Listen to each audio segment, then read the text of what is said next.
Just a second. We are live on Facebook, Ash. Okay.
Good evening, everyone.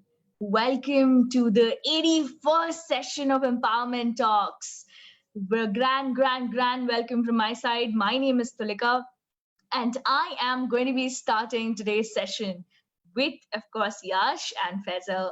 Have a very good evening today, and we have a very special guest. So how about all you 32 people, go ahead and write in the chat box, where are you joining us from, and what energy are you bringing in today to Empowerment Talks? Everyone, come on, go ahead, let the speaker know, let us know, what are you feeling today? I'm feeling extremely good. I'm feeling very spiritual and positive today. What about you? Go ahead, drop in. Awesome. I can see people dropping in. Great, Chandni. I can see you're feeling happy. I'm also very happy today because we have a special guest today. So come on, go ahead, everyone. Write in the chat box. How are you feeling today? What is that you're getting today to Empowerment Talks? Also, while you're writing, go ahead and please share the link of Empowerment Talks of today's session with all your friends and relatives. Ask them to join us today. And I'm sure there'll be a lot of takeaways and they will definitely enjoy the session. So go ahead, amazing, feeling excited. Today is Saturday. So it's weekend time, even in Dubai as well as in India. So Saturdays are my personal favorite because I get to connect with my friends in India. I'm originally from Bombay. So yes. So what about you guys? Awesome, awesome. I can see Karthikay feeling excited, waiting so long for your talks. Awesome, Karthikay. Do you know about the 5 a.m. as well? So you can join us in the morning as well as in the evenings. Awesome, Radha from Chennai. Awesome, awesome. Thank you so much, everyone, for joining us. I think we have a mix of India as well as Dubai. Amazing. Thank you, Vidya. We are so happy to see you every day. Thank you for joining us. Awesome, Raj. Thank you, Raj. I'm also from Mumbai. Wow. Mumbai people in the house. Yash, can you put up the presentation, please? Yep. Awesome. Hi, Himanshu. Thank you for joining. Hi, Chandrasekhar. Wow, you're from Delhi as well. Amazing. I'm loving this. How many of you are from Dubai? Come on, go ahead and drop it in the chat box. How are you feeling today? Awesome. So let's talk about empowerment talks. How, why, and what? What did we do and how did we start? Empowerment talks started by Faisal Ibrahim and Yash Rawat. They started long back, which is in April. And guess what? We've completed 81 episodes. And the reason that they started was very simple. It was COVID times. We were always stuck in the house. And why not use our time and increase our knowledge and gain knowledge and help the community?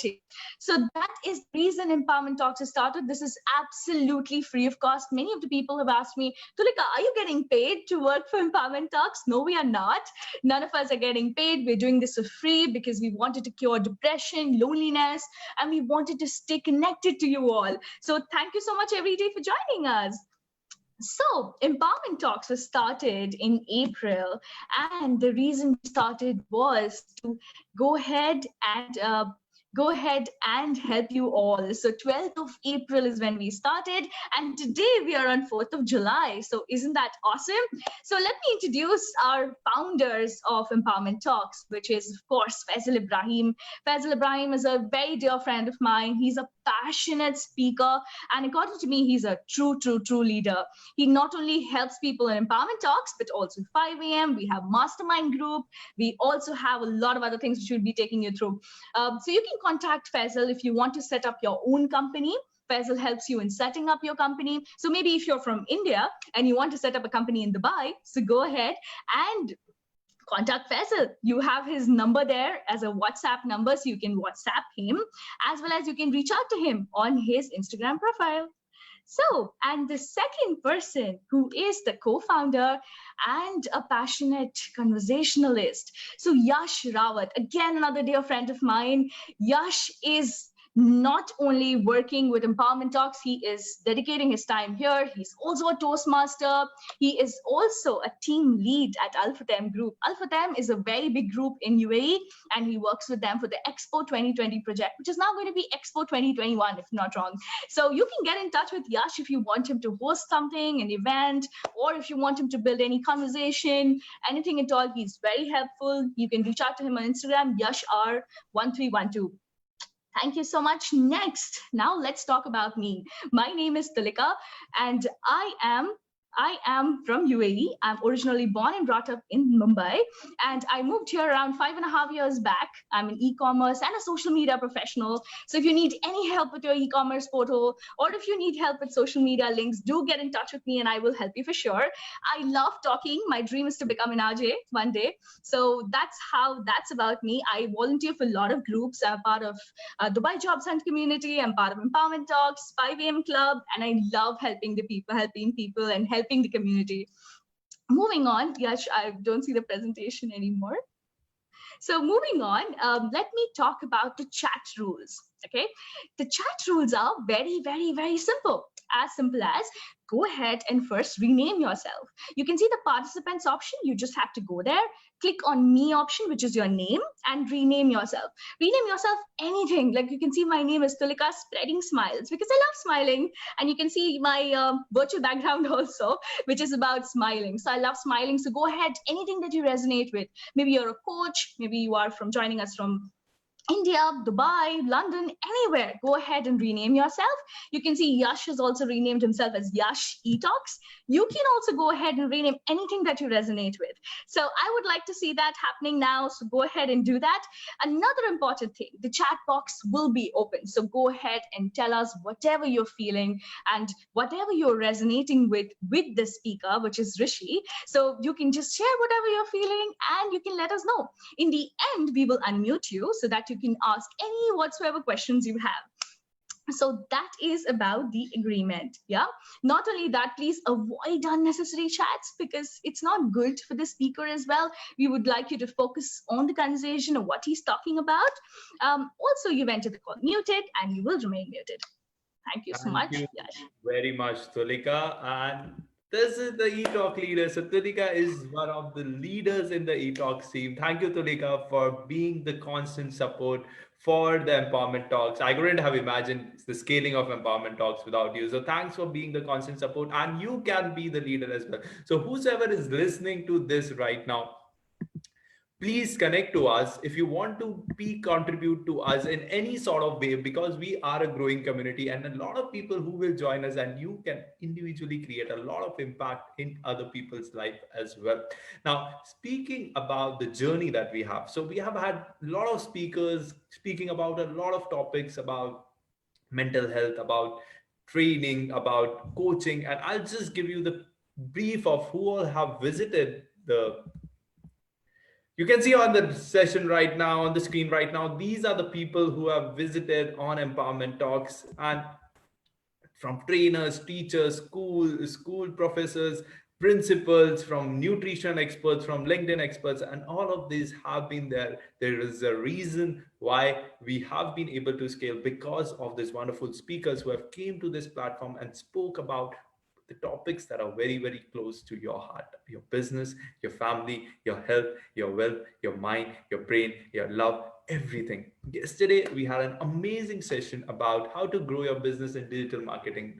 Hitesh Motwani gave us the tips and techniques of how to scale the business, how to run your social media campaigns, and how to get a beautiful, important leads from the speaker. Now, before I introduce you the speaker for today, I want to say about a very important festival that is there tomorrow in India. It's known as Guru Purnima. Now, Guru Purnima is all about paying those tributes to your teachers, to your mentors who have contributed so much into your well-being, into your who you are right now. So let me take you back to the history. So before the Western education system came into India, there used to be gurukuls, and even in Mahabharata or Ramayana and all these people, the oh, the disciples used to stay in their gurukuls for pretty much all throughout their learning journey and thereafter. So they used to pay a lot of tribute to the gurus or their mentors or the coaches who taught them the life lessons and all these things. So today we'll be discussing a bit about that. And who is coming to discuss this? We have got a spiritualist who is joining us all the way from India. His name is Rishi. Now, for the people who don't know what Rishi means a guru itself. It's in the Hindu mythology. And who is he? He authored a book, Break Your Leadership Chakravyuh, conducts sessions on ancient history, Indian mythologies, done workshops on 25 plus industries, delivered 100 plus corporates across 50 plus cities, trained the trainer certification from Dell Carnegie, and certified Myers-Briggs type indicator. It's going to be a very insight, because spirituality is something that excites me, and I'm going to have a wonderful conversation. So if you want to be part of this conversation, be active on the chat box. Let your curious mind about the spirituality open up here in this platform, and we'll find our answers here. So over to you, Rishi, to take us through the session. Myself and Tulika will be there for any sort of help. Over to you. Thank you, Yash. And just to say, Tulika, your energy is amazing. Really amazing. I always used to think that my energy is good, but I think it's nothing compared to you. You really got amazing energy. And thank you so much for the wonderful introduction and warm welcome. And thank you, Yash, so much for setting the context of Guru Purnima. It makes my work pretty easy now. I don't need to go back and explain what exactly Guru Purnima is. So let's start from here. Okay, let me share. Okay. So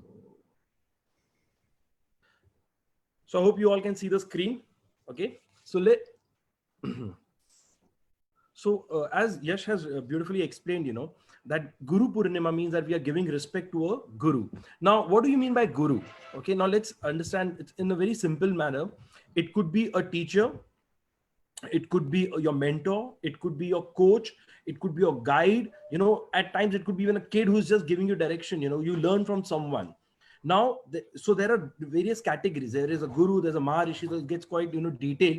But we look as a guru who's adding value to you, who's giving knowledge to you, who's giving guidance to you, who's giving direction to you. So we'll take this definition as guru, and we'll move ahead from here. Now, across globe, I'm sure there are various gurus, and in India, I think it's a land of spirituality. It's a land of a lot of gurus are there. Now let's look at some prominent gurus that are there. Lord Buddha, okay, Lord Mahavir, Lord Krishna, Lord Shiva, and in center where you can see a sage, his name is Ved Vyas. Now Guru Purnima is celebrated where we are paying respect to Ved Vyas. Now who's Ved Vyas? He was the one who has compiled all the Vedas, all the Puranas, okay, from oral learning to written documentation. So that is his job, and that is his contribution.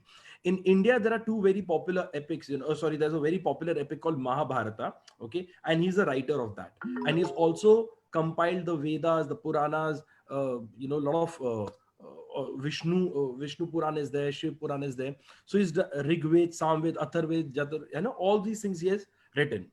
So over here, this particular day is where we give respect to our guru, where we bow down, we remember the learnings that we have got from our guru, and that we can implement in our life. So that so for people who are not aware what a Guru Purnima day would be like, so it could be like a Father's Day, it could be like a Mother's Day, it could be like a Valentine's Day, in case you're not aware of what a Purnima day would be. So it's something like that in the Western world, but over here in India, it's a very, very important day for all of us. And thank you so much, especially to Empower Talks for giving this opportunity when I suggested that, let's do a session based on a guru and his disciple. So they agreed to it. And as Himanshu rightly said, day for the guru, yeah, let's move ahead. Now, before I start the session, okay, I always start all my sessions with a disclaimer. Okay, and the disclaimer is I'm not promoting any religion, thought process, religion, belief. It is just for understanding, explanation purpose. You believe Rama is God, you're right. You believe Rama is not a God, you're right. Whatever you believe is right. I believe Rama is a God. In case you believe Rama is not a God, I'm sure we both can coexist. Over here, let's focus on the stories. Let's focus on the learnings rather than getting into the factual part of it. Correct? I hope everyone is good with it. Yes or no, you can just type it in the chat box. True. I would like to communicate this to our audience as well. There is no particular religion being promoted here. We are just discussing the beautiful stories of our ancient past and what we can learn from those stories. That's what will be the discussion points today. So, I genuinely believe, I'm seeing a lot of yes, so I'll take that as a yes. Okay, everyone. No, so... I genuinely believe our ancestors, and I mean across globe, our ancestors were brilliant. They were genius. Now, because there was no pen drive, there was no data storage, there was no internet, there was no Google Drive. So what has happened is the learnings have come to us in a story format. The learnings have come to us in a story format, and human beings love to listen to stories, and human beings also remember stories. I'm also a trainer. I'm also a facilitator for various topics. And I genuinely believe no one remembers a technical point. What people remember are stories and examples that are there, and now today coming 1 hour or so, we're going to focus on stories. I'm a storyteller. Okay. I love sharing stories. I love listening to stories. I love reading stories. And over here, I'm going to share stories. And I hope you all like listening to stories, because in case you don't like listening to stories, then I really don't know what to do. So I hope everyone is, interested to listen to stories, with obviously learning as a debriefing point will be considered over there. Okay. So now there's a very beautiful line, there's a very beautiful line in Shiv Puran, now, which is one of the, sacred book of ours, which said that for every incident, for every story, everything that takes place, there are 3 truths that exist. Okay. Your truth, my truth, and the real truth. And no one speaks the real truth. Everyone speaks the truth that they believe is the truth. Okay. Now over here, what I'm going to present you is my version of truth. In case you have a different version of truth, I agree to it, but because over here, the intention is to share a story and a learning. Important is learning. So if you can learn from your own debriefing, it would be perfectly fine. But yes, we are going to share a story. We're going to share a learning. And as I said, in Shiv Puran, 3 truth. No one speaks the real truth. Everyone speaks the truth that they believe is the truth. Now let's start with the first story. Once there was a saint sitting below a tree, meditating and thinking of Almighty.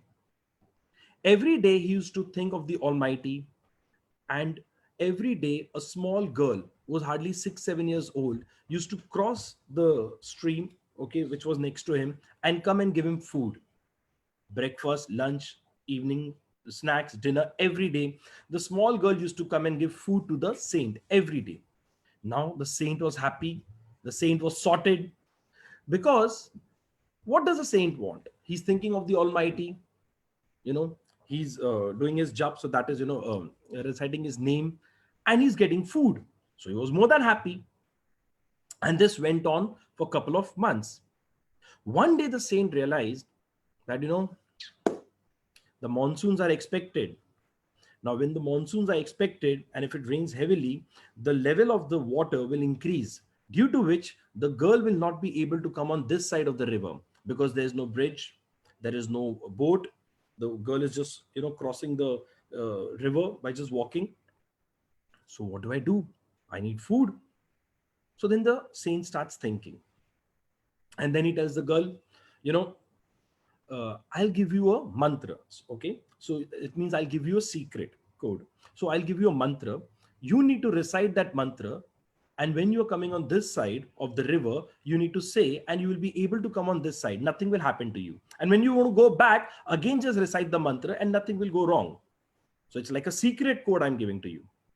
So the girl took the mantra and went back home. After a couple of weeks, it started pouring, cats and dogs, like it's pouring very heavily in Mumbai also. Okay. Now the level of the water was more than the height of the girl. Now the saint was thinking, the girl will not be coming today, So I think I'll have to stay hungry, and I have to remember the Almighty. So let me, start chanting his name. And the moment he was getting into, the position to start his meditation, he saw the girl coming over there with food. He couldn't believe his eyes. He checked with the girl. How did you come on this side? The girl said, you gave me the secret code. You gave me the mantra. I chanted that mantra and I'm on this side.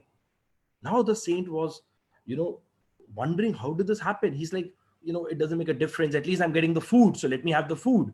So then he starts eating the food. And now the girl is waiting patiently for the saint to finish the food so that she can take the utensils back. Now the saint is inquisitive. He's inquisitive to know, how will the girl go back? Because it's raining. The level of the water is really high. So then the saint starts following the girl.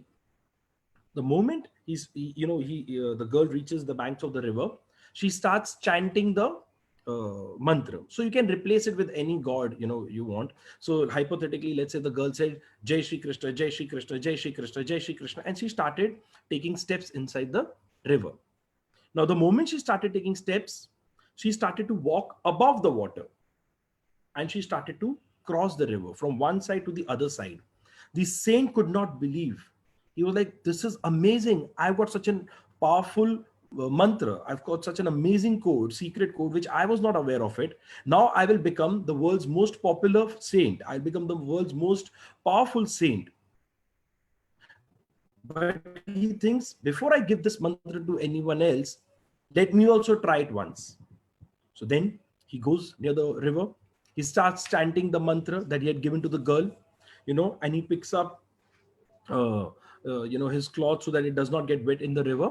And then he starts chanting Jai Shri Krishna, Jai Shri Krishna, Jai Shri Krishna. And he starts taking steps inside the river. And after a couple of steps, he drowns and he dies. And then he comes in front of Krishna. And then he tells Krishna, the girl took your name, she could cross the river. I took your name, I drowned and I died. How is it possible? Krishna said, the girl trusted me and you were testing me. If you trust me, I will hold you. If you test me, you will drown. So similarly, whatever I'm going to tell you for coming 45 minutes, you have to trust me. Don't test me. Okay. So the first thing is of any guru, that you need to do is always come up with this concept, trust and test. Before you surrender yourself to any guru, please test the guru, whether that guru is a good guy or no. So there's an epic in India that's called Ramayan, where there was a demon by the name Ravan who came in disguise of a saint, and then he kidnapped Sita, the girl. So what happens is, at times you don't know the saint is a demon or a holy guy. So please test the guru. But once you have tested the guru and you started to trust the guru, then stop testing the guru. Okay, so test to trust, but once you trust, then stop testing the guru, because then you will have to implement whatever the guru says. Fair enough? Okay, so this is first thing about the most important aspect between a guru and his disciple is trust.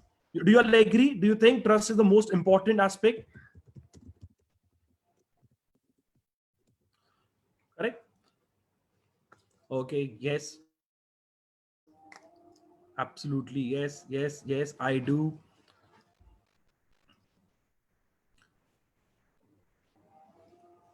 Super agree. Okay, yes, that's good. Come, so let's move ahead. Okay, just 1 second. Come, so now let's move ahead. So now I'll show you I'll show you the next slide. Okay, and you will have 10 seconds to reply, and I want you to answer in the chat box, obviously. Who is the most important person in your life? Okay, who is the most important person in your life? Please write down the name or relationship, whatever you're comfortable.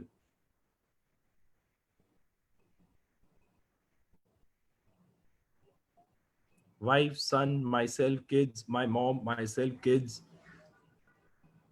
my daughter, children. I usually write my wife because she's sitting next to me. Always me. My elder brother, children. Stay safe. Yeah. Father. That's good. Okay. Fair enough. Now over here, I see that, it's like 60-70% people have written myself, me, I, but a lot of people have also written about their father, their mother, their family, their sister, the wife, no one has written husband. Okay. Okay. I got it. No one has written husband. Okay. That's a fair point. Okay. Not a single person has written husband. Okay. So yeah. So now is it better? Now what happens is, I think you guys are quite evolved, but when I ask these questions in my forum, when I ask these questions to all my participants, maximum people will always say mother, father, brother, sister, husband, wife, son, daughter, friend, relative, guru, uncle, auntie. They will never write their name. But the fact is, technically, you should be the most important person for yourself. I'll tell you the reason why. Okay, a man's life, and I mean a woman also. Okay, a man's life, and I mean women also, it's based on 3 pillars. Okay, a man's life is based on 3 pillars: health, wealth, and relationship. Health, wealth, and relationship. And at any given moment of time, in everyone's life, minimum one pillar will have a problem, if not all 3. Minimum one pillar will have a problem, if not all 3. If your health and wealth is good, your relationships will have problem. If your health and relationships are good, your wealth will have problem. If your wealth and relationships are good, your health will have problem. But problem will be there 100%. Minimum one pillar, if not all 3. Do you all agree with this statement? First, do you all agree with this statement? Health, wealth, relationship. Okay. So if you can analyze, if you can go through your life, you'll realize that, one hurdle, then the second, then the third, a lot of time, all three would also come up together, Now, in case there's anyone, in case there's anyone who feels, no, my life is perfect, there's no problem at all, there's no problem at all. Trust me, tsunami is going to come. This is not what I say. This is by one of the most amazing gurus in the history of mankind, Lord Buddha. Therefore, I always tell in my sessions, be selfish. You have to be ruthlessly, shamelessly, you have to be selfish in life to be selfless. You have to be selfish to be selfless. Now, why do I say selfish to be selfless? I'm selfish to take care of my health, so that I'm not dependent on my family and I can take care of my family. I'm selfish to earn money so that I can spend it on my family members. I can do some charity also. I'm selfish to take care of my needs first. Then only I can take care of the other person. If I'm not emotionally, spiritually, financially stable, I cannot help other people around me. So therefore, Lord Buddha also, if you see his journey, when he left his home, and he wanted to get answers to a lot of questions that he had, a lot of people told him that you have to you have to starve, you don't have to eat and all. And one day, he was so weak that he collapses, and then there's a girl who gives him rice, it's called kheer, so gives a dish made of rice, and Buddha eats. And the first thing that he realized, I cannot ignore my health. I just cannot ignore my health, my body. I have to take care of it. So then he started taking care of his body. He started to taking care of himself. And when he got knowledge, a lot of people would feel, that you leave your home, you leave your family, you leave your wife, you leave your children, you're being selfish. But the moment he got enlightened, he started spreading the knowledge. So you have to be selfish to be selfless. Correct? I hope you have heard the entire statement. Please don't read only be selfish. You have to be selfish to be selfless. Correct? Fair enough. So do you all agree with the statement? You have to be selfish to be selfless. So that's the second learning. Okay. First learning is you have to trust your guru. Okay. Test, then trust. Okay. Second learning from the guru, be selfish to be selfless. So what we have done in this entire session is, we are not sticking to only one guru and his disciple. We are picking up various gurus and small and important learning from them, so that we all have, I think, 15 learnings that a guru has passed on to his disciples, and then we can implement them in our life. Fair enough? Chalo. Now, in India there are two epics that are very famous, very popular. One by the name Ramayana, second by the name Mahabharata. What we are going to discuss right now is about the second epic, that is Mahabharata. Okay, and in Mahabharata there is this very popular guru called by the name Dronacharya. In India, in fact, there's even an award by the name Dronacharya Award. So whoever is a great teacher, whoever does great, as a mentor, as a coach, the Indian government recognizes them and gives them the Dronacharya Award. He had an amazing disciple, one of the best that India has seen, one of the best disciple that we all could learn. His name was Arjun. Okay, also called popularly as Parth. Now in India, Arjun was such an amazing, human being. He was such a brilliant disciple that there's an Arjuna Award also. Okay, so there's an Arjuna Award also. So I'm just setting the context that right now we are going to speak about two very important and very famous personalities, that is Guru Dronacharya and his disciple Arjun. But a lot of time people felt that, Arjun was favored by Guru Dronacharya, But over here, I would like to pick up some, I think four short stories, okay, from Mahabharata, to show that there was at least, there was a test that was conducted by a guru, which the disciples were also not aware. So let's look at the four tests and hopefully we can learn from it. Now, one day what happened is, Guru Dronacharya had 105 disciples. How many? 105 disciples. One day he wanted to, test that who can be the most skillful of all. So he organizes a test, and the test was that there was a bird on the tree. Okay. And then he asked his disciple that you have to shoot the eye of the bird. You have to shoot the eye of the bird. Now over there, so there were two sets of cousins. So let's say the Kauravas and the Pandavas. So let's say the cousin A, there were 100 brothers. So they said that we would like to try first. So Guru said, okay, fair enough. So they all stood in a line. So at that time, when the first cousin, when the first warrior was ready to take, was taking the aim and was ready to shoot the arrow, Guru asked, what do you see? He said, I can see the bird. He said, step aside. You're not allowed to shoot. The second brother comes. He tells, what do you see? He said, I see the bird. He said, you also step aside. Then he asked the third one. He said, what do you see? He said, I see everything. He said, you also step aside. Like this, it went on, and all the 100 brothers said that we could see the bird, we could see the tree, we could see the branch, we could see you, something or the other, whatever the Guru asked. Then Arjun's two elder brothers, they also came, they also took their stands. And then Dronacharya asked them, can you see me? They both looked at the Guru Dronacharya. They said, yes, we can see you. He said, you also get aside. Then came Arjun, a small boy with a bow and arrow. He stood over there and he took his stance and he was looking at the bird. Guru asked Arjun, Arjun, can you see me? He said, no, Gurudev, I cannot see you. Everyone started to laugh over there. He's like, how can Arjun say he cannot see Gurudev? Gurudev told them to keep quiet. Then he asked Arjun, Arjun, can you see the tree? He said, no, Gurudev, I can just see the eye of the bird. He said, Arjun, can you see the bird? He said, no, Gurudev, I just see the eye of the bird. He said, okay, Arjun, shoot. And Arjun shoots the arrow and it actually pierced the eye of the bird. That moment there was pin drop silence and everyone realized that this was a test of focus.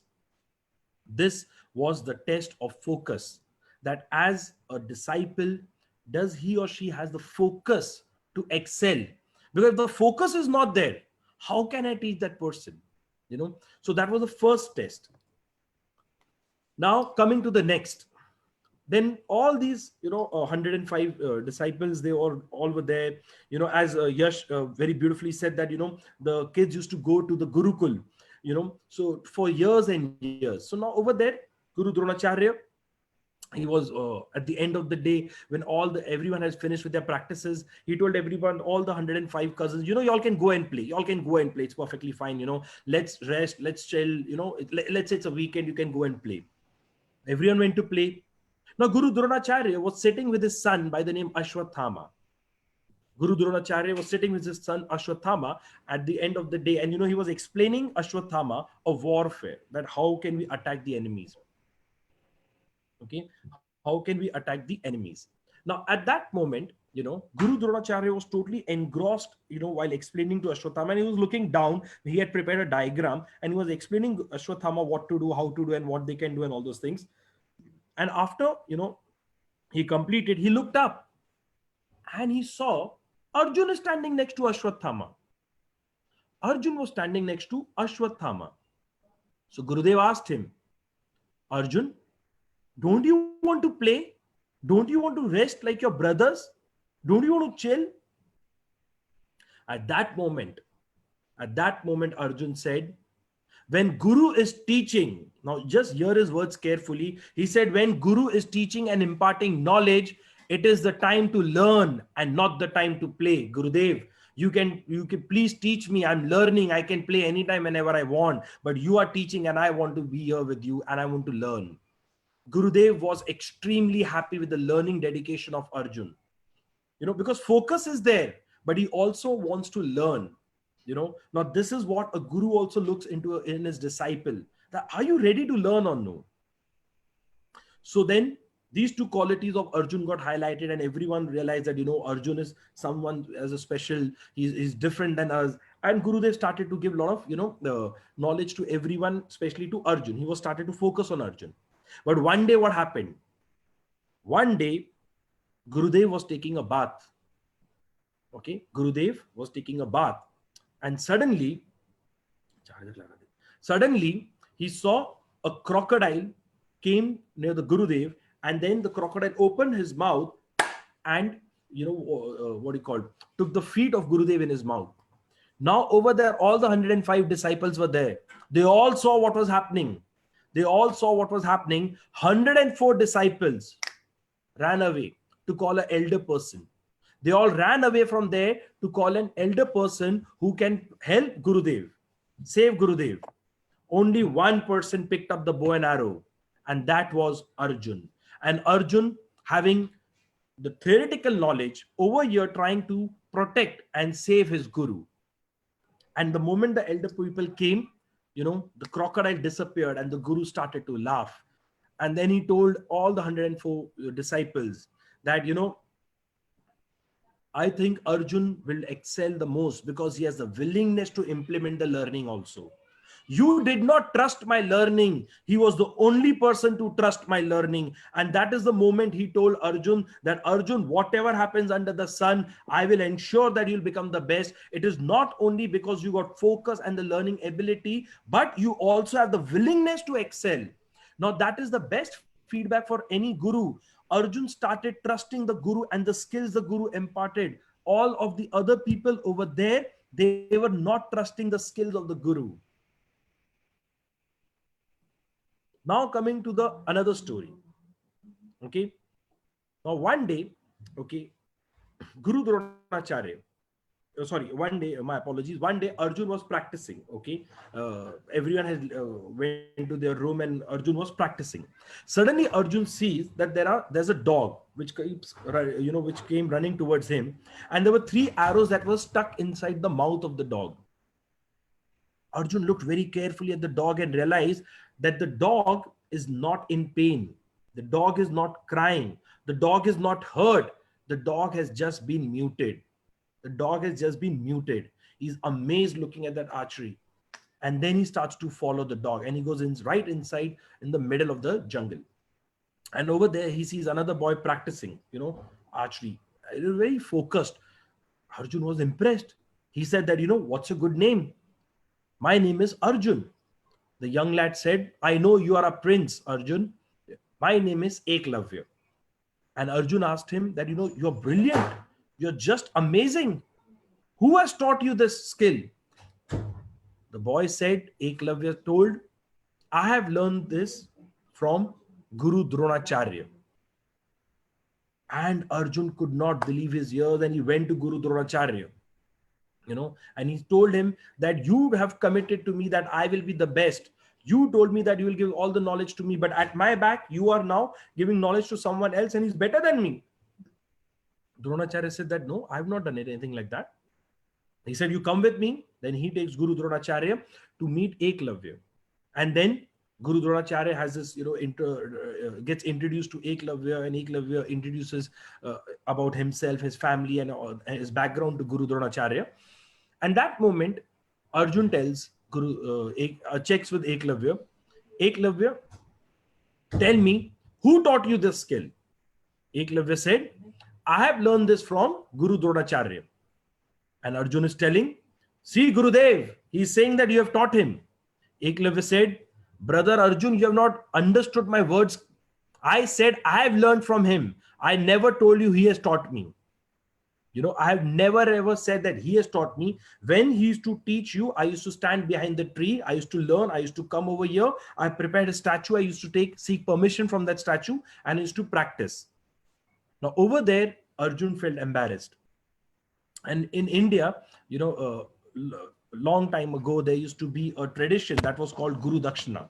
Okay. Now, what do you mean by Guru Dakshina? That is like I'm giving fees to my guru, but that's not in monetary terms. There is a task that has been given by the guru, which I'm supposed to give. So that means the education that he has given to me is now, I have given him what he wants. So, it's like return on investment, something like that you can call it.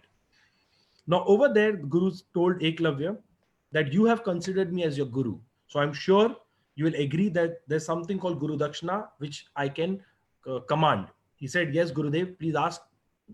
Guru Dronacharya told Eklavya, I need the thumb of your right hand right now. I want you to cut and give it to me. Now, Arjun was surprised, shocked. He said, Gurudev, you don't need to do that. I will, practice hard. I'll work harder, whatever I'm doing, but you please don't do this. Gurudev said, please be aside. I know what exactly I'm doing. He said, Eklavya, I need your thumb right now. Eklavya being Eklavya. He was not Rishi Nanda. If I would have been in his place, I would have said, I'll change my guru, something like that. But he was Eklavya, the man of his words. He removed a knife, he took a arrow and he cut his thumb and he gave it to the guru. Now over here, the short story and couple of aspects. What guru? He had integrity. Second, a lot of time people feel that, what Gurudev did to Eklavya was wrong. But what happened is, this is a clear case of copyright. You cannot just take someone's knowledge, implement, and do not give them the due credit. He did not impart the knowledge. Gurudev did not impart the knowledge to Eklavya. Eklavya stole that knowledge from Gurudev. So as a guru, at times, you will have to be strict. As a guru, at times, you'll have to take tough decisions. History will remember you in a wrong way. But what Gurudev did was nothing to do in favor of Arjun. But what Gurudev did was to set a trend that you cannot steal. You have the right to ask, but you cannot steal the knowledge. So a guru is not only someone who's good, who's happy, who's smiling, who will all talk all flowery language, but at times the guru will also punish you. So these were the 4 points, okay, about Arjun and Gurudev, Guru Dronacharya. So I hope you like the story still now. Too good. So can I have it in the chat? All good till now? I hope you are enjoying the stories. You're a very good storyteller. That I can now understand. The way you are explaining it. 2 of the stories I've heard of, but the way you explained it was very phenomenal. Thank you. Yes. Thank you so much. Correct. So now I'll have a question for you all. Okay. You have to answer in the chat box. Let's go to the next one. Okay. Now this is one of my favorite questions. Now this is from the epic called Ramayana. Okay. I'll just type the question beforehand only. Okay. Now this is from the epic called Ramayana. So in Ramayana, there's a king by the name King Dashrath. Okay. A very famous king, a very popular king. And he had 4 sons, Ram, Lakshman, Bharat, Shatrughan. And Ram was one of the most, famous prince, so he's like he's an avatar of Lord Vishnu, so he's considered as God, and he's God for many. Now, what happens is,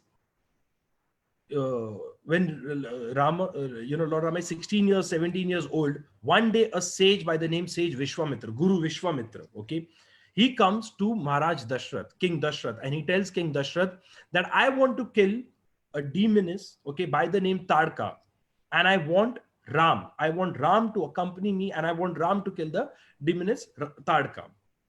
Now, Tadka was not a small demoness. It's like someone is coming, and telling you that I need your 14, 15-year-old boy to kill a global terrorist, So it's a very complicated situation. So over there, so King Dashrath says that if you want, I will come. If you want, my entire army will come. If you want, I will send the best of warriors I have. Okay, but Ram is only a small boy. He has never entered a battlefield. How can you take Ram? He's my son. I love him. Please don't take Ram. I will come with you, Gurudev. I can do it. I will come with you. Gurudev says, I want only Ram. If you can give me Ram, you let me know. If you don't want to give me Ram, you let me know. But I want only Ram. So there was so King Dashrath also had a family guru, so they are known as Kul Guru. His name was Guru Vashisht. So Guru Vashisht told King Dashrath that Vishwamitra himself was a great warrior in his past. If he wants, he can only kill Tadka. So why don't you send Rama with him? I think it's a beautiful, it's a beautiful opportunity for Rama to learn, about the warfare from none other than Guru Vishwamitra. And then King Dashrath agrees to it. And then King Dashrath, okay, now here comes the question. Okay, so listen carefully. So now King Dashrath tells Sage or Guru Vishwamitra, Gurudev, you please go and rest. Okay, I will send Rama. Okay, so now Gurudev has gone to a room that was allocated to him. He's sitting inside. Ram comes and Ramji knocks on the door. Tuck, tuck, tuck. Gurudev is sitting inside. They have never met. Gurudev is asking, who's there? Okay, who is there? So assuming you are Rama, okay, what will you say? So Gurudev is sitting inside the chamber. There's a door in between. You have knocked on the door. Your name is Rama. Gurudev is asking, who's there? What will you say?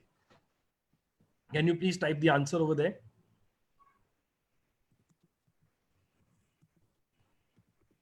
Sevak, I'm your Shishya Ram, Rama. Correct, Rama. I'm Ram, Ramchandra Gurudev, the killer of Tadka at your door, Gurudev. Rama, the one for whom you are here. Fair enough. Okay, Rama. Okay. I'm Dashrath's son, your disciple. Okay, Dashrath Putra, I'm Dashrath's son, Rama. Fair enough. Your Sishya. Okay. Nice to be present, Sishya. I'm the warrior who is here to save you. Oh, that's a nice answer. First time I got this answer.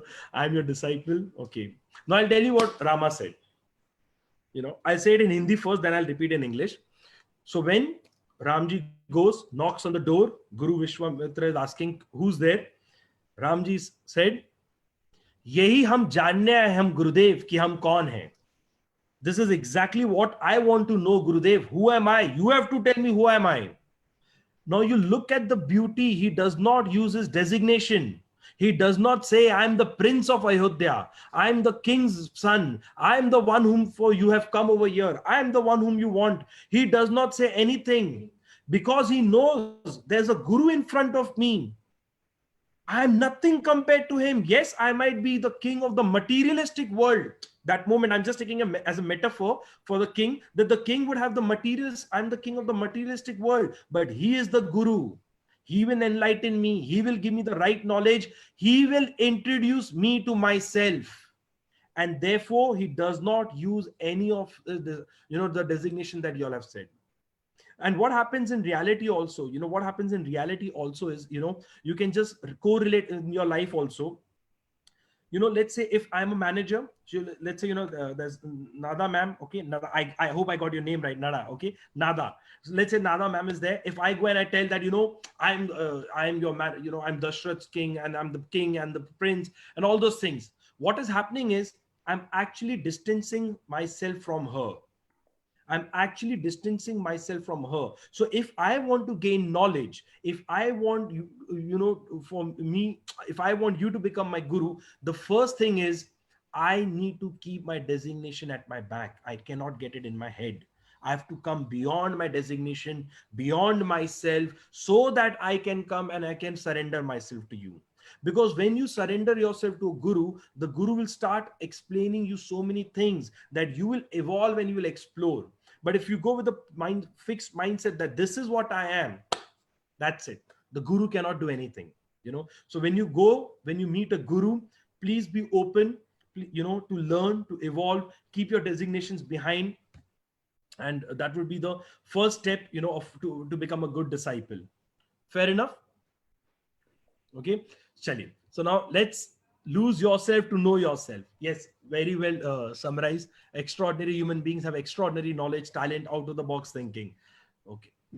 Now, humility is also what the gurus are looking in their disciple. That is what exactly they're looking at. Humility. You need to be humble. Gratitude needs to be there.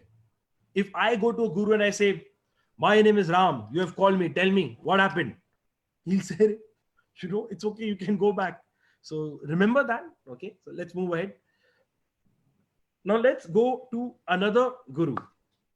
One of my favorite, as per me, one of the best documented guru, Lord Krishna. Okay.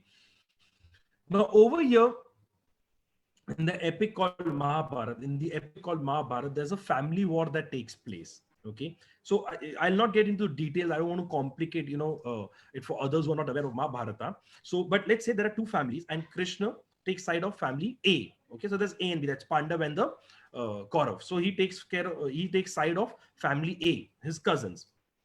Now, just before the war, the Arjun that whom we were speaking about, we were just speaking about Guru Dronacharya, the great Arjun, the best in the history. He picks up his weapons and keeps it on the ground and says, Krishna, I do not understand. Why are we fighting our family members? Why are we fighting our Gurudev? I really don't understand. And at that moment, okay, now the beauty is, now just look at the beautiful, if you can visualize. So just to give you a number, there were 40 lakh people involved in that war. How many? 40 lakh people were involved in that war. 25 lakh people in the enemy camp, 15 lakh people in my side, or on my side. And between those two huge armies, Arjun tells Krishna that please take me in the center. I want to look at both the sides together before the war starts. And he tells Krishna that I can't fight right now. In that war zone, okay, where the biggest war is about to commence, that moment, Krishna starts talking to Arjun and clarifies his doubt. That beautiful narration is called as Bhagavad Gita. That's called Song of the God. But over here, not getting into Bhagavad Gita, but the point is, you look at it as a metaphor term. There's a battlefield. So there's a battle within my mind also. There are good thoughts, there are bad thoughts, there are positive and there are negative thoughts. Now, I don't know which thought should I go to, because I've got needs, I've got desires, I've got my own thought process. I don't have any clarity what to do. I know what is right, but I cannot do what is right. I know this is what I'm supposed to do, but I cannot take a step to execute the task. And at that moment, Krishna, who was also the cousin of Arjuna, who was also the brother-in-law of Arjuna, who was the best friend of Arjuna, he starts sharing the entire knowledge with Arjun. Now, Krishna and Arjuna are there together since, childhood, youth together, but Krishna never spoke about anything, any aspect of Bhagavad Gita to Arjun in his life. You know why? Because Arjun did not ask for it. Arjun never asked for that knowledge. The best part of any guru is he will help you to overcome your weakness by listening to you, by giving you the right knowledge at the right time in the right way. The guru is aware what to say, when to say, how to say. Because if he would have given that knowledge to Arjun before Arjun had asked, probability Arjun would not have paid attention. He would have thought, okay, it's just that Krishna is in mood to share knowledge. You can say, whenever you're giving knowledge to anyone without they have asked for you, their mind is closed. They are not ready. But when someone will ask you, please give me knowledge, they have opened the doors of their mind, and that is where they're ready to speak. So the guru should also realize that I cannot just start sharing the knowledge and giving them, because every disciple needs to come to a stage where they can understand that knowledge. My grandfather used to tell me that human beings do not select spirituality will select the human being, because you have to be ready, you have to come to that stage where you'll get attracted. So that is the beauty of one of the gurus of the learning from Krishna that I had. Now, let's look at Arjun. Now, if you see Arjun, he will always have many gurus in life. He had Guru Dronacharya, Guru Lord Krishna also. Now, there's another aspect. One day, just before the war, Arjun had gone, for an exile, and he went in search of Lord Shiva. Why? Because he needed a certain arrow that was called Pashupattam arrow, so that he can use it against his enemy in case the enemy was stronger than him. So he's in deep meditation, thinking about, the Almighty. He wants the Almighty to come bless him so that he can get that arrow. Now, suddenly his entire meditation, his entire focus gets disturbed by a wild animal who's crossing Arjun. Arjun gets up, removes his bow and arrow, shoots it to the wild animal. Now, when he goes over there, he sees there are two arrows. Okay. And when he removing those arrows from the animal, he hears a voice. There's a hunter. And the hunter said, "This is my prize. I have killed it." Arjun looked at that hunter and said, "I have killed the animal. It is my prize. I possess it. I will have it." The hunter said, "I have killed my arrow, killed the animal. Arjun said, do you even know who you are? Who I am, sorry. He said, do you even know who I am? The hunter said, please tell me who you are. He said, I am Arjun, Guru Dronacharya's disciple. I am Arjun, the brother-in-law of Krishna. I am Arjun, the son of Pandav. Then the hunter said, you seem to be full of yourself. He said, let's do one thing. Let's have a competition. And the competition is, there's a tree over there. We both will, take a position together and we both will shoot together. Whose arrow touches the tree first will get the prize. Arjun says, fair enough. So now both of them are standing, taking the position. By the time Arjun could release the arrow, the hunter's arrow goes and hits the tree. And Arjun looked at that hunter, and then Arjun realized, and Arjun folded his hand and said, Mahadev, Lord Shiva, please forgive me for not recognizing you. Can you please bless me, and forgive me my mistake? And that moment, Mahadev comes in the form of Shiva and gives him the arrow.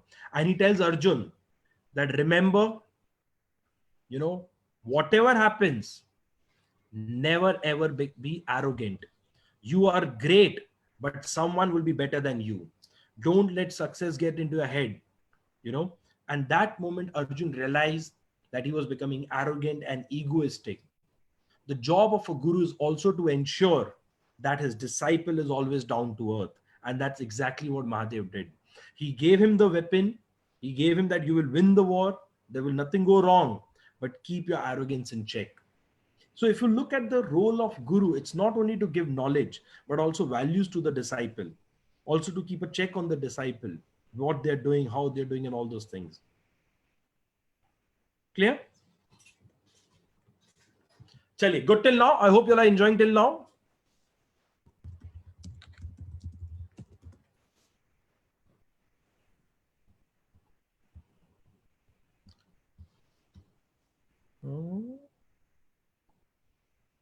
So Arjun is liking the story of Arjun. That's nice to see. Arjun Soni. Okay.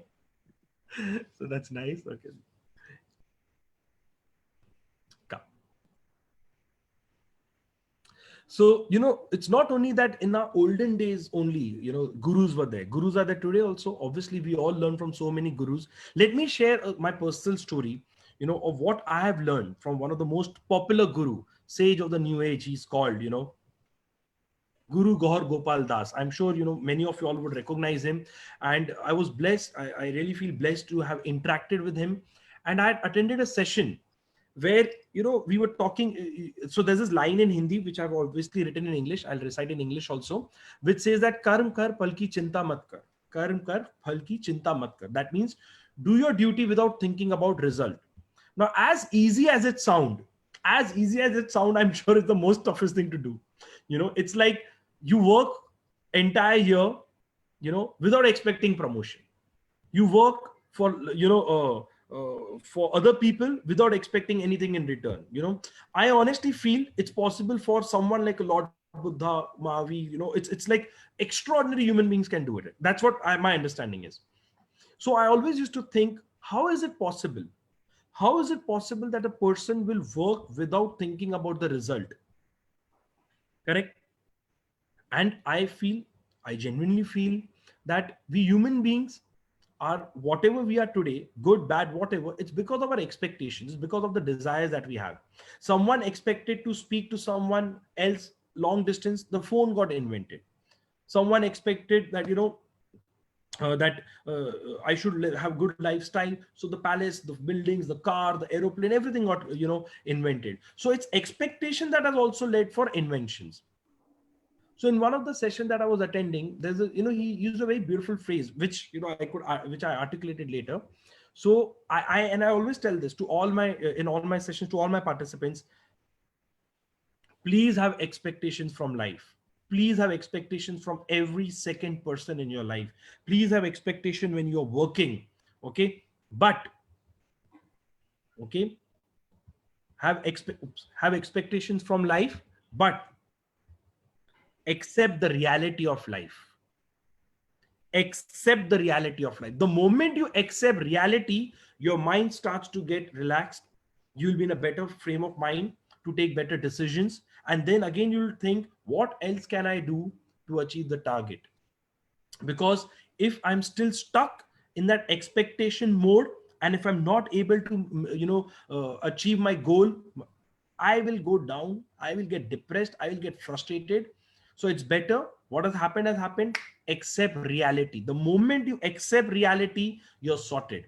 Then you can take it ahead from there. Good enough? Chaliye.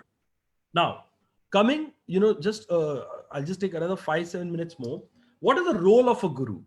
So, for me, the most interesting point always is to understand what is the role of a guru. So let me explain you. So let's say there's a bulb. Okay. There's a bulb. Okay. In your home. So how does the bulb get light? Can anyone please tell me? How does the bulb get light?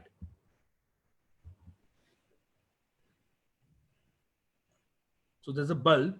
Okay. So how does the bulb? Correct. Karthik sir. But just taking a step back, I need to switch on energy. Correct. So electricity, the electricity has to pass and the bulb will start giving out light. Fair enough. When it's connected. Superb. Now that is exactly what the guru will do. I obviously and I genuinely believe there is no light at the end of the tunnel. There is no light at the end of the tunnel. The light is within you. The light is within you. There is no light at the end of the tunnel. The role of the guru is he or she needs to enlighten me with the knowledge and help me to remove the darkness from self and from other people. That is exactly the role of a guru. To give me the knowledge, to give me the skill so that I can handle life. Okay. So that I have light, not only for myself, but for people around me. Now, this one last story and then we end over here. So this story was, I got on WhatsApp today by my brother's friend, Mayuk, his name is.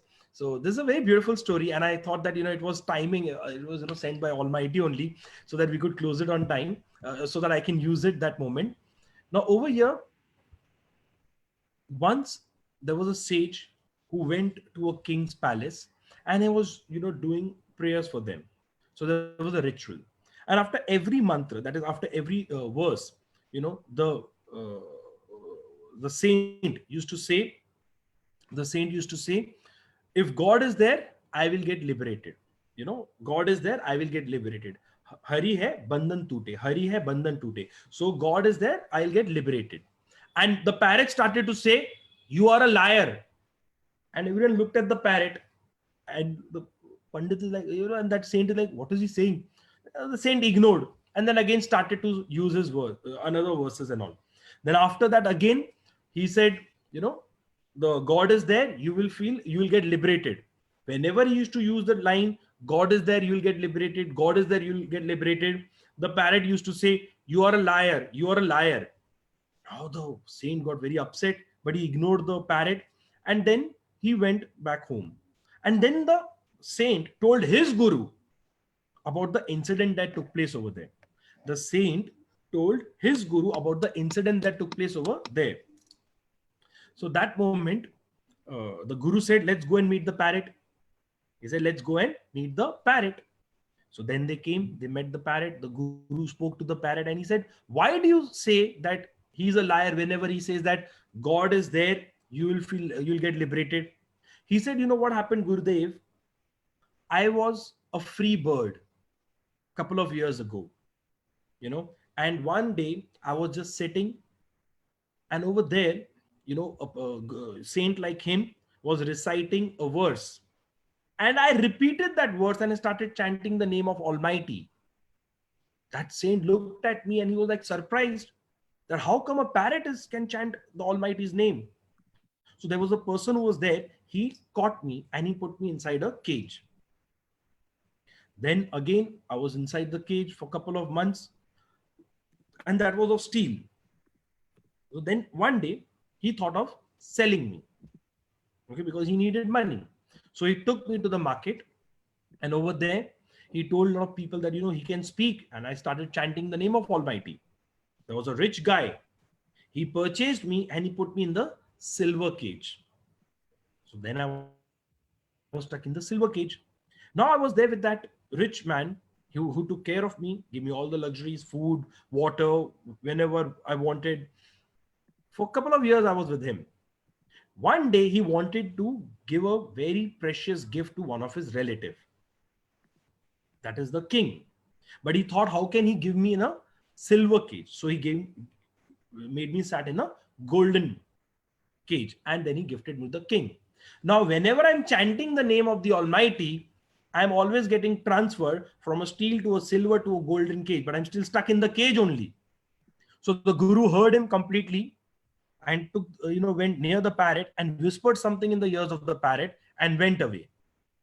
Next day, you'll not believe what happened.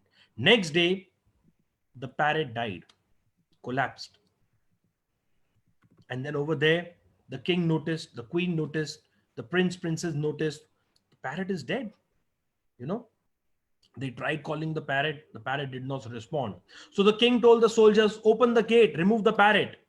The moment the soldiers removed the parrot started to fly. Then the parrot flew away. And then the parrot said, Guru hai to bandhan toote. That means if the Guru is there, then only I get liberated. It is not because of the God. Now I would like to take, a small example from Sadhguru. I really admire him also a lot, the modern day Guru Sadhguru. Now over there, Sadhguru has this very beautiful, explanation. So I'm sure you all are aware of what GPS is, correct? I'm sure you all are aware. Yes or no? Can you please tell me? You all are aware what a GPS is? Can anyone please tell me what do you mean by GPS?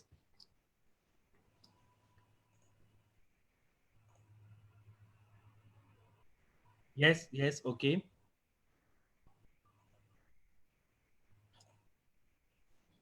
So basically, global positioning system, correct, Guna. So what happens is, so if I want to go from point A to point B, okay, so the GPS will guide me how to go from point A to point B.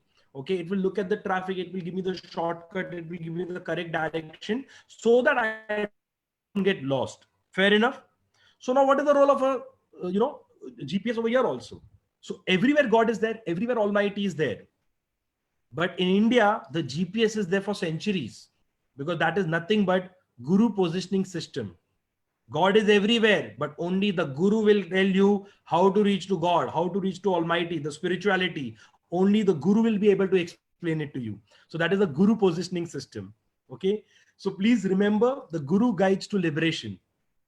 Okay. The Guru will guide you, teach you, coach you, mentor you, be strict with you, slap you also at times. And the Guru will give you the guidance so that you get liberation.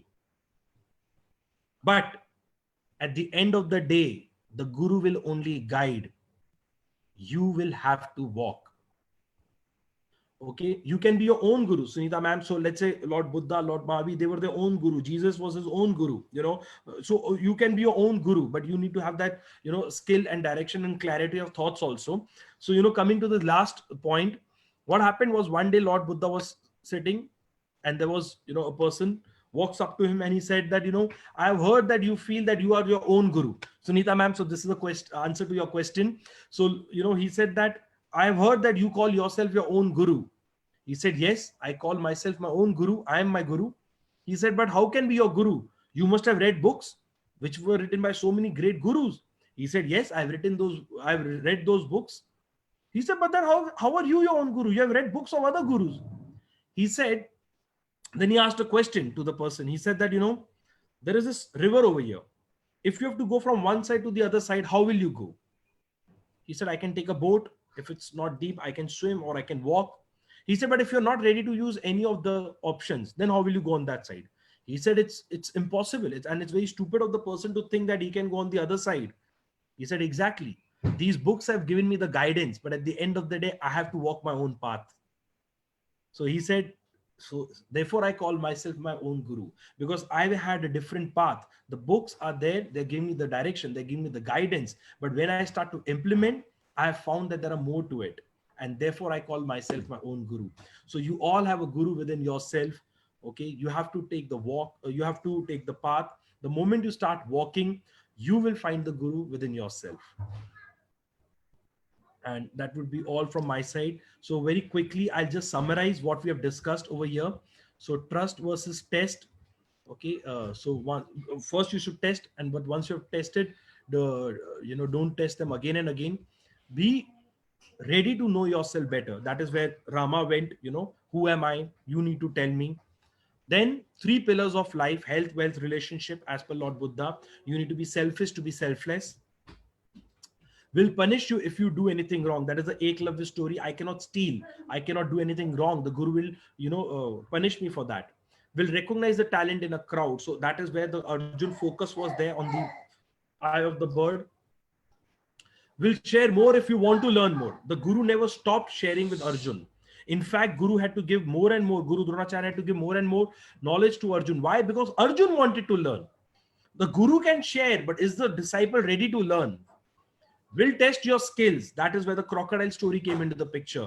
Because you need to test, because you need to apply. The willingness needs to be there. They will help you remove your vices. That is where the Lord Shiva story came into the picture, where arrogance was killed. Will help you overcome your weakness by sharing the right knowledge, right way, right tone, everywhere at the right moment. Krishna did not tell Arjun, is this the time to argue? Why can't we discuss this after the war end? Let's discuss something. No, there is a doubt. I will clarify the doubt right now. Will give you knowledge that will help you to grow. Will always share knowledge with you that will help you to grow.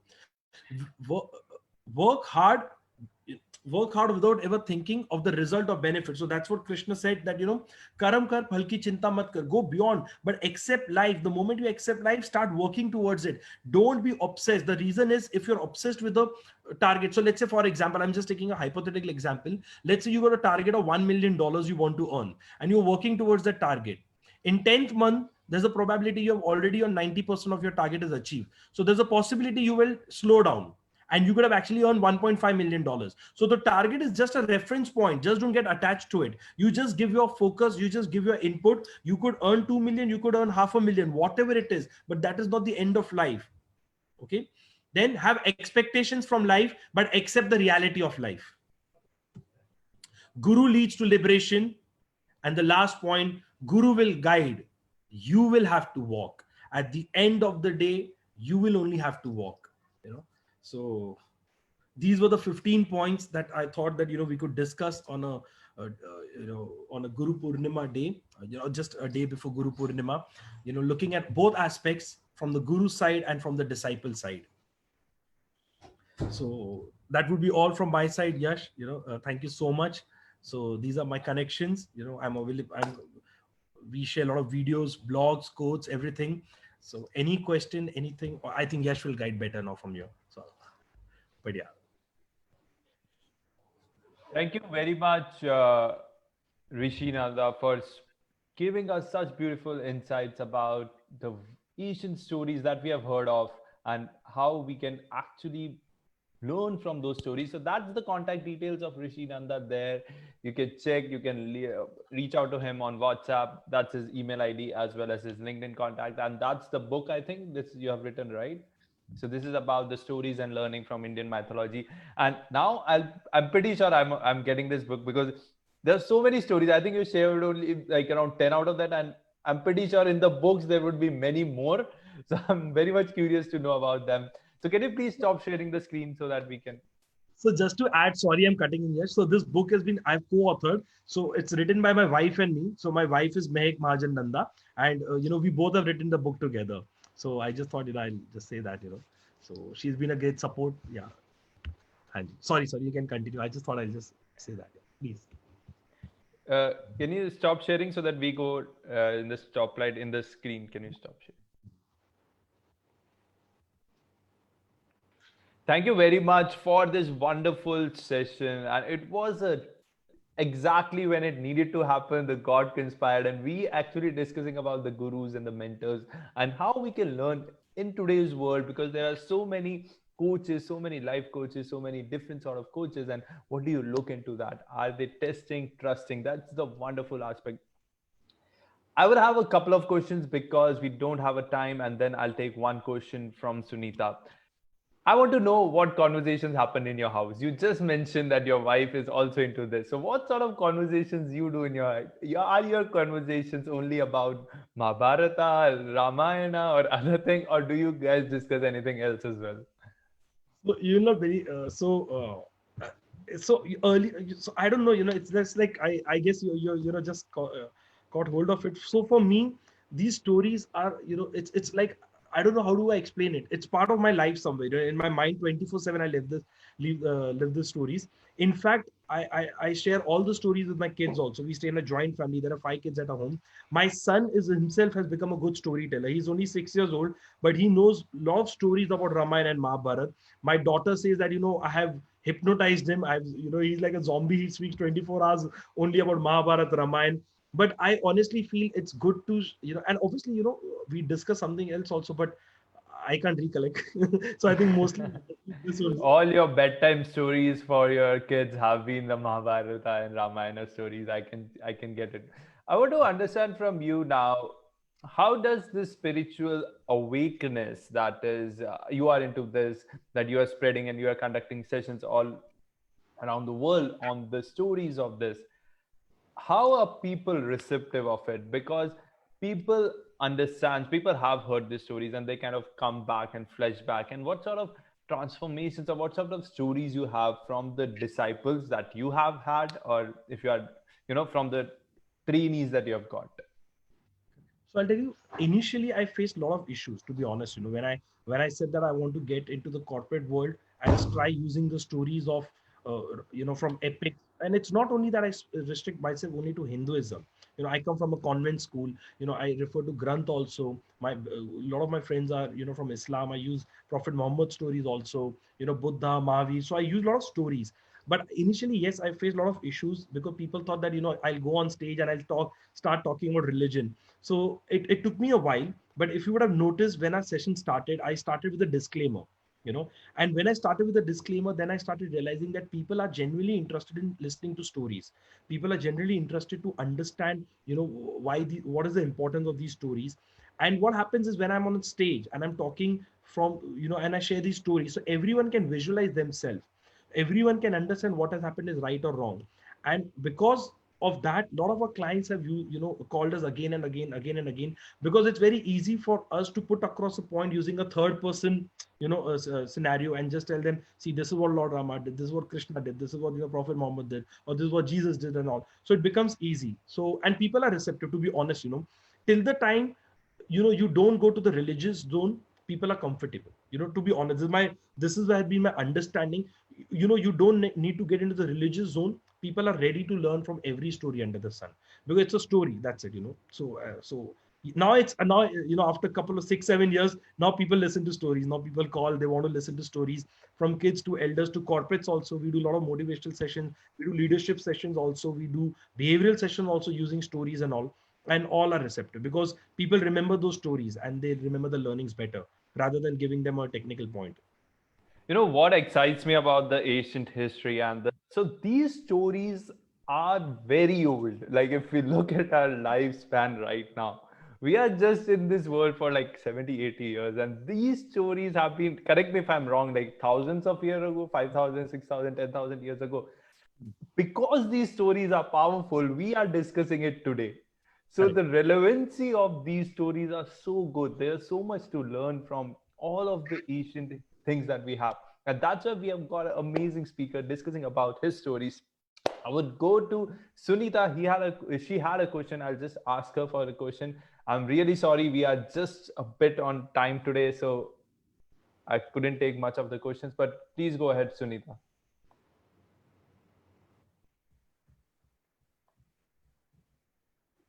Hi, Yash, I'm in the supermarket, so I don't know whether you can hear me. Can you? Yeah, we can. Okay, hi. Thank you, Rishiji. I just wanted to know, I feel that a lot of people consider gurus as gods, and I've been myself to the Art of Living Center in Bangalore, and I've seen it firsthand. Is that what the whole concept of having a guru is? I mean, I need your opinion on that. So what happens now?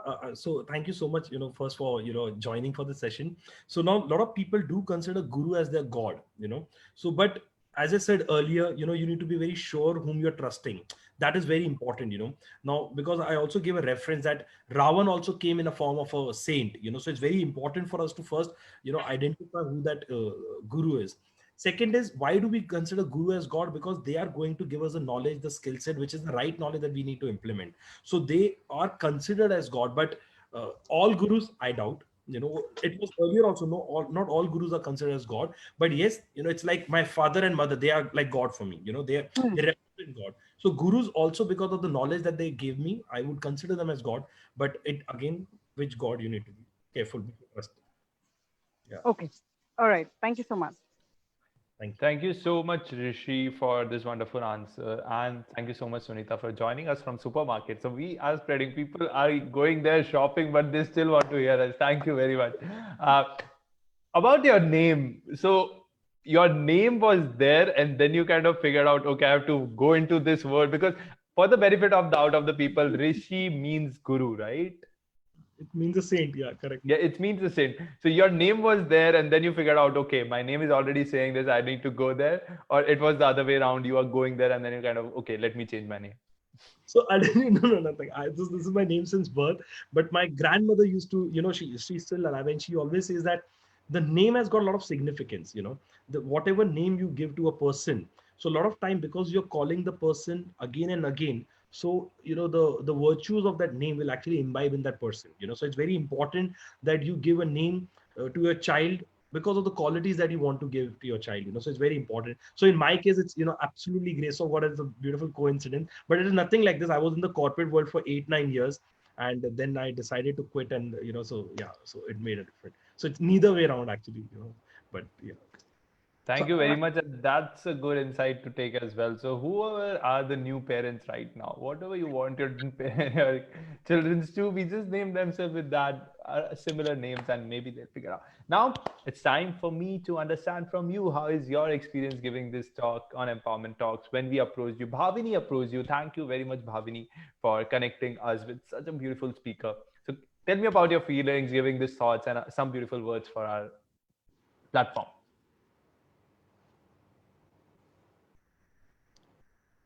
Yes, Rishi. Yeah. Okay. Oh, me. I thought you were telling Bhavani. No. No, So no. first, sorry. So I attended a session yesterday also, and I think it was such a beautiful session by Hitesh Motwani, and I Yeah. actually implemented the learning also, where he shared that on LinkedIn, add the logo of the world, icon of the world, against your name. And so I did that also. I've been following your work also. It's really beautiful, it's really wonderful. And all the speakers, I've not seen all your episodes, to be honest. I'll not lie that I've seen all your episodes, but yes, I've seen a couple of them now. And I've realized that all the speakers who come, they give such beautiful practical tips that we can implement and grow in our life. So it could be from social media to the SEO, or it could be even from mental illness, or from depression, or art of positivity and all. So I think it's really a great platform. And when I got contacted by Bhavini, I was like, I texted her, one to one. I think of all the people, I hope I don't disappoint you, because you have trusted me with the platform, and it's really important for me as a speaker to meet her expectations, especially to be honest. Yes, you are here, but she got us connected, so I Yeah. texted her. It's really important for me. So and it's good to see that everyone was enjoying, but I really feel it's a very practical platform, and it's here to stay and spread. And I think it is the 81st episode, and I Yeah. think you'll are doing 20 till 31st July, if I'm not wrong. We are doing up until we are breathing, so that's not a problem. So we have got a good team to support us now, so that's not a problem. Obviously there will be models will be changing and other things will be happening, but Empowerment Talks is not going. And we, because there are so many people we can bring to this platform, right? There's no, and now like Bhavini, one of our listeners, became team member, and now she's getting so many beautiful speakers to us. Now I will go to Bhavini to have a vote of thanks session for Rishi. Over to you, Bhavini, for the session. Can you hear me? Yep. Yes. Thank you, Rishi, for accepting the invitation to come to Empowerment Talks. I think it was just some guiding force that we just got connected. And thank you for a wonderful session. I mean, very few people that I know can actually, give us learnings and actual meaning of the epics that we have. And that's what actually got me attracted to your profile, and that's how I connected to you. Because we see epics, we've been growing watching epics, but actually I think the essence of it is what you told us today in an 1 hour is, I think, a takeaway for life. The 15 pointers that you've given us on an auspicious day, a pre-auspicious day, is wonderful. I must thank you, and thank you, Yash and Faisal, for this wonderful platform. Thank you so much. Thank you very much, Bhavini, for connecting us and being such a wonderful support to the team. So this is one of the points that I want to mention to you as well. I know that you all know a lot of influential people around, and you all know who can contribute to this platform. So just reach out to me or Faisal or Bhavini or somebody to connect to us, the beautiful inspirational speakers who has good stories to tell and who can create impact, because we are not just creating and having these phone calls. We are changing lives. So take that ownership, take that impact, and you will be able to guide us to get better and better speakers. Now it's time for me to introduce the speaker for tomorrow. Who are we getting tomorrow? Our tomorrow speaker is joining us from all the way from Malaysia. He is known as Entrepreneur Doctor. His name is Anwar. And what he's going to be speaking about, a very interesting topic, that you don't need to start a business to be entrepreneur. A lot of people think about, like, I need to have my own business to be entrepreneur. I can't be entrepreneur in a company or in a corporate world that I'm living in. He's going to be speaking about, he's going to be curing that disease because he's an entrepreneur doctor, co-author of 9 Entrepreneurism Management Practice at VUCA World. He has written articles on publishings in Malaysian Institute of Management, Canadian Institute of Management, Edge Weekly, and a lot of online publications. I have had a conversation with him last night, and I was blown away with the knowledge, with the amount of insight he's going to give you regarding your personal skills, your communication skills, and the knowledge, the technical skills can guide you to be the ambassador of the firm that you are working in currently. It's going to be not entrepreneurial. It's not going to be micromanagerial. It's going to be skills that you will be utilizing to become entrepreneur yourself. Now, have you witnessed this today? Today we conducted 3 back-to-back sessions. One was at 3 p.m., one is 5 p.m., and this was at 7 p.m. So this was at 3 p.m. So this was the session about the body, health, and wellness. Then we had an e-bookery show that was running at 5 p.m. Wonderful insights of 2 books that we conduct every Saturday. This was discussing becoming supernatural and 5 people you meet in heaven. Also, we have our 5 a.m. club running. Please be part of this 5 a.m. club. That's where transformations are happening, and people have changed lives and become e-talks ambassadors, e-talks masterminds from this, and creating the impact in this life. A lot of people, the stories are, they used to say, oh my God, I can't do anything in my lockdown. I have been at my home. I don't have anything to do. That was before they got into e-talks. Now when they are in e-talks, they are like, oh my God, I have so many things to do in my life. When you look at the things from the abundance, and we are just one of the helping hands for you. If you join our mastermind 5 a.m. club, if you do it consistently for 21 days, you get promoted and you get into our mastermind group. And all of this is for free. We are not charging anything. It's all for your growth. So be there. We are committed to your growth, and that's what we want. These are our mastermind groups. I want to thank everybody in my team. Because of them, this was possible. This session was possible because of this team who is putting in their efforts to get in bestest of the speakers on this platform. Now, this is the message from the host. Guru is an inspiration. Guru is aspiration. Happy Guru Purnima from all of us at Empowerment Talks. This is the day you remember your teachers, your coaches, your mentors. Be there. Send them a thank you message for whatever the blessings they have given you. Just gratitude. Show that gratitude. I want to see every 38 of you right now in the room sending that message to your previous gurus, even though whom you are in touch with. Facebook, WhatsApp, Instagram, LinkedIn. You can get connected with them and just say them thank you for whatever they have done to create you as a beautiful person who you are. And I'm pretty sure you're smiling because they have done something special in their life to make you who you are. So that's what the message from the host. That is the act of kindness for tomorrow's 5 a.m. club as well. Be there and thank your gurus and acknowledge their presence in your life. They have done wonders for you. What you can do from now to tomorrow is go onto our Facebook, LinkedIn, Instagram, and share what you have learned from Rashid. Share, let world know what you have learned and what you can contribute and create an impact with being part of this community. Apologies from my side, I'm 2 minutes late, but my last imparting words, be excellent to the universe. I'm gonna see you tomorrow, 7 p.m. Dubai time, 8:30 p.m. India time, with Anwar on the board and discussing about your skills, about your entrepreneurship, and about what all things you can learn from Entrepreneur Doctor and what come with a mind of curiosity, and you will take away a lot of knowledge with you. Thank you very much for joining. See you soon tomorrow. I'll just